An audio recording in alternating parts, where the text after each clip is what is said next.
Pune शहरातनं पुरंदरपर्यंत metro सेवा सुरू करण्यात येईल अशी महत्त्वपूर्ण घोषणा मुख्यमंत्री फडणवीसांनी केली। तर दिवे घाटात बोगदा खणून पुरंदर इथल्या प्रस्तावित विमानतळापर्यंत रस्ता आणि मेट्रोची जोडणी करण्यात येणार असल्याचं त्यांनी सांगितलेलं आहे।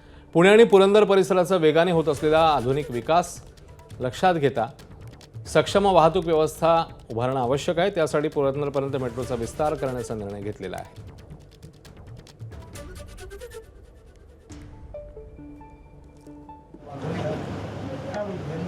पुरंदर एअरपोर्टचंही आता आपल्याला 50% जास्त ॲक्विजिशन झाल्यामुळे त्याचं लवकरच टेंडर आपल्याला काढता येईल।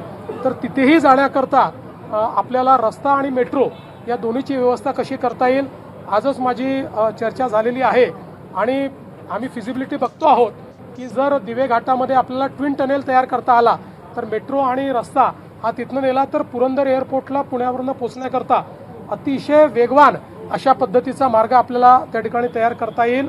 आणि यासोबत पुण्याचा आउटर रिंग रोड असेल, इनर रिंग रोड असेल, HCMTR असेल, अशा सगळ्या प्रकल्पांचं काम हे आपण या ठिकाणी सुरू केलेलं आहे।